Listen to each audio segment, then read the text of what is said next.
दशा माता की पहली कथा के अनुसार प्राचीन समय में राजा नल और दमयंती रानी सुखपूर्वक राज्य किया करते थे।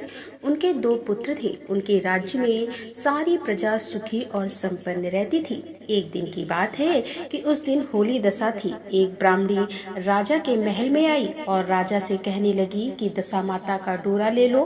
बीच में दासी बोल उठी, रानी साहिबा, आज के दिन सभी सुहागिन महिलाएं दशा माता की पूजा और व्रत करती हैं और इस डोरे की पूजा करके गले में बांधती हैं, जिससे घर में सुख समृद्धि आती है। इसीलिए रानी ने दासी के कहे अनुसार ब्राह्मणी से डोरा ले लिया और विधि अनुसार पूजा करके उस डोरे को गले में बांध लिया। कुछ दिनों के बाद राजा नल ने रानी दमयंती के गले में डोरा बंधा हुआ देखा तो रानी से पूछा, रानी साहिबा, इतने सोने के गहने पहनने के बाद भी आपने यह धागा गले में क्यों पहना हुआ है? रानी कुछ कहती इससे पहले ही राजा ने गुस्से में आकर उस डोरे को तोड़कर जमीन पर फेंक दिया। रानी ने उस डोरे को जमीन से उठा लिया और राजा से कहने लगी, महाराज, यह तो दशा माता का डोरा था। आपने उनका अपमान करके अच्छा नहीं किया। इधर जब रात में राजा सो रहे थे तब दशा माता स्वप्न में एक बुढ़िया के रूप में आई और राजा से कहने लगे कि हे राजा, तेरी अच्छी दशा जा रही है और अब बुरी दशा आ रही है। तूने मेरा अपमान करके अच्छा नहीं किया। ऐसा कहकर दशा माता स्वप्न में ही अंतर्ध्यान हो गई। अब जैसे जैसे दिन बीतते गए वैसे कुछ दिनों में राजा के सारे ठाट बाट, हाथी, घोड़े, लाख, लश्कर, धन धान्य, सुख शांति सब कुछ नष्ट होने लगे। यहाँ तक कि अब भूखों मरने का समय आ गया। एक दिन राजा ने रानी दमयंती से कहा, तुम अपने दोनों बच्चों को लेकर अपने मायके चली जाओ। रानी ने कहा, महाराज, मैं तो आपको छोड़कर कहीं नहीं जाऊंगी। जिस तरह आप रहेंगे उसी तरह मैं भी आपके साथ रहूंगी। तब राजा ने कहा, अपने देश को छोड़कर चलो, दूसरे देश में चलते हैं। वहाँ पर जो भी काम मिल जाएगा वही काम कर लेंगे। इस प्रकार राजा और रानी देश छोड़कर चल दिए। चलते चलते रास्ते में भील राजा का महल दिखाई दिया। वहाँ राजा ने अपने दोनों बच्चों को अमानत के तौर पर छोड़ दिया। आगे बढ़े तो रास्ते में राजा के मित्र का गाँव आया। राजा ने रानी से कहा कि चलो हमारे मित्र के घर चलते हैं। मित्र के घर पहुँचने पर उनका खूब आदर सत्कार हुआ और उन्हें तरह तरह के पकवान बनाकर भोजन कराया गया। मित्र ने अपने शयन कक्ष में दोनों को सुलाया। उसी कमरे में मोर की आकृति की खूंटी पर मित्र की पत्नी का एक हीरो जड़ा कीमती हार टंगा हुआ था। आधी रात में रानी की नींद खुली तो उन्होंने देखा कि वह बेजान खूंटी हार को निगल रही है। यह देखकर रानी ने तुरंत राजा को जगा कर दिखाया और जब दोनों ने सोचा कि सुबह होने पर मित्र के पूछने पर वे क्या जवाब देंगे, इसीलिए अभी यहाँ से चले जाना ही अच्छा है। यह सोचकर राजा और रानी दोनों मध्य रात्रि को ही अपने मित्र के यहाँ से कहीं और के लिए चल दिए। सुबह होने पर मित्र की पति ने खूंटी पर अपना हार देखा तो वहाँ पर हार नहीं था। तब उसने अपने पति को बुलाकर कहा कि तुम्हारे मित्र कैसे हैं जो मेरा हार चुराकर रात में ही भाग गए। मित्र ने अपनी पत्नी को समझाया कि मेरा मित्र बिल्कुल भी ऐसा नहीं कर सकता, थोड़ा धीरज रखो, उसे चोर मत कहो। इधर आगे चलने पर राजा नल की बहन का गाँव रास्ते में पड़ा। राजा ने बहन के घर में खबर भिजवाई कि तुम्हारे भाई भाभी आए हुए हैं। खबर देने वाले से बहन ने पूछा कि उनके हालचाल कैसे हैं। तब वह बोला कि दोनों अकेले हैं और पैदल ही आए हैं और बहुत दुखी हाल में हैं। इतनी बात सुनकर बहन थाली में प्याज और रोटी रखकर भैया भाभी से मिलने के लिए आई। राजा ने तो अपने हिस्से का खा लिया किंतु रानी ने उसे जमीन में गाड़ दिया। अब वे आगे बढ़े तो चलते चलते रास्ते में एक नदी पड़ी। राजा ने नदी में से मछलियाँ निकालकर रानी से कहा कि रानी, तुम इन मछलियों को भूनो, मैं गाँव में से परोसा लेकर आता हूँ। गाँव का नगर सेठ सभी लोगों को भोजन करा रहा था। राजा जब गाँव में गया तो वहाँ से परोसा लेकर चल दिया। वह रास्ते में जा ही रहा था कि कहीं से उड़ती हुई एक चील आई और झपटा मारकर राजा के हाथ से सारा भोजन धरती पर गिर पड़ा। राजा ने सोचा कि रानी सोचेगी कि राजा तो भोजन करके आ गया है और मेरे लिए कुछ भी नहीं लाया। उधर वह रानी जब मछलियां भून रही थी तो दुर्भाग्य से सारी मछलियां जीवित होकर वापस नदी में चली गई। अब रानी उदास होकर सोचने लगी कि जब राजा आएंगे और पूछेंगे कि मछलियां कहाँ गई, तब मछलियों को ना देखकर वह तो यही सोचेंगे कि मैं सारी मछलियां खुद ही खा गई हूँ।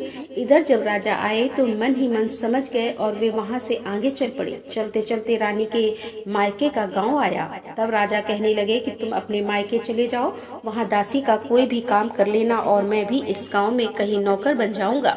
इस प्रकार रानी महल में दासी का काम करने लगी और राजा एक तेली के घने पर काम करने लगा। दोनों को काम करते करते बहुत दिन बीत गए। जब होली दशा का दिन आया तब सभी रानियों ने सिर धोकर स्नान किया।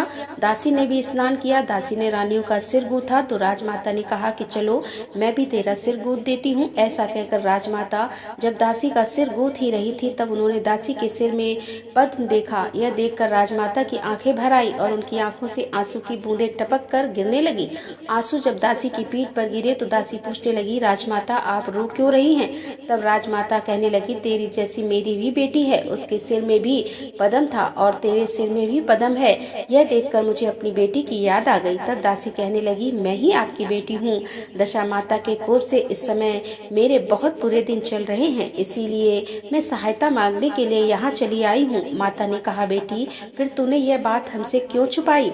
दासी बनी रानी कहने लगी, माँ अगर मैं सब कुछ बता देती तो मेरे बुरे दिन नहीं कटते। आज मैं दशा माता का व्रत करूंगी और उनसे गलती की क्षमा याचना करूंगी। अब तो राजमाता ने अपनी बेटी से पूछा, अच्छा यह तो बताओ हमारे जमाई राजा कहाँ हैं? तब बेटी बोली, वह भी इसी गांव में किसी तेली के घर में काम कर रहे हैं। जब गांव में उनकी खोज कराई गई तो राजा मिल गए और फिर उन्होंने महल में बुलवाया गया। जमाई राजा को स्नान कराया, नए वस्त्र पहनाए और पकवान बनाकर उन्हें पेट भर भोजन कराया गया। तब दशा माता के आशीर्वाद से राजा नल और दमयंती के अच्छे दिन लौट आए। कुछ दिन वहीं गुजारने के बाद दोनों ने अब अपने राज्य को जाने की बात कही।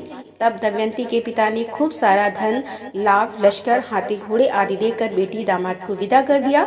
रास्ते में वही जगह आई जहां रानी ने मछलियों को भूना था और राजा के हाथ से चील के झपट्टा मारने से सारा भोजन धरती पर गिर पड़ा था। तब राजा ने कहा कि रानी तुमने सोचा होगा कि मैंने अकेले भोजन कर लिया होगा, लेकिन चील झपट्टा मार कर गिरा दिया था।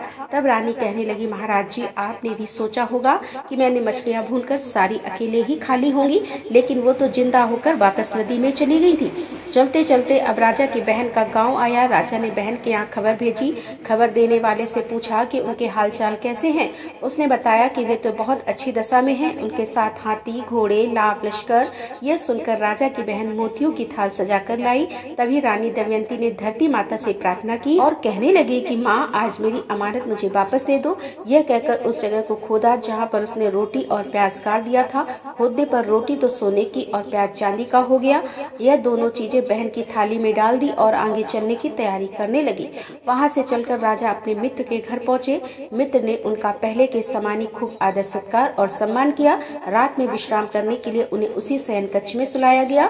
मोरनी वाली खूंटी के हार निकल जाने के बाद में उन्हें नींद नहीं आई। वे दोनों जाग ही रहे थे, तभी आधी रात के समय वही मोरनी वाली खूंटी हार उगलने लगी।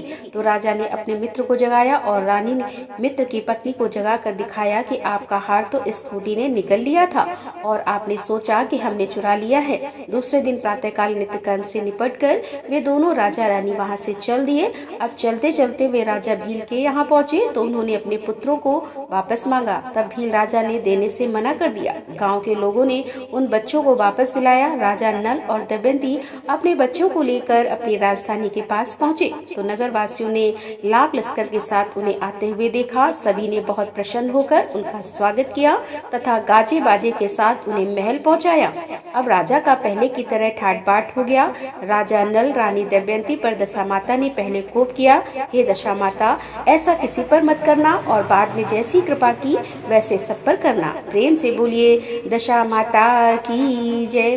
तो यह थी दशा माता के पहले दिन सुनी जाने वाली कहानी। कृपया दूसरे दिन की कहानी भी हमारे इस चैनल पर जरूर सुनिएगा। कथा अच्छी लगी हो तो वीडियो को लाइक करके चैनल को सब्सक्राइब नहीं किया हो तो जरूर कर लीजिएगा। राधे राधे। जय श्री कृष्णा। हर हर महादेव। जय भोलेनाथ।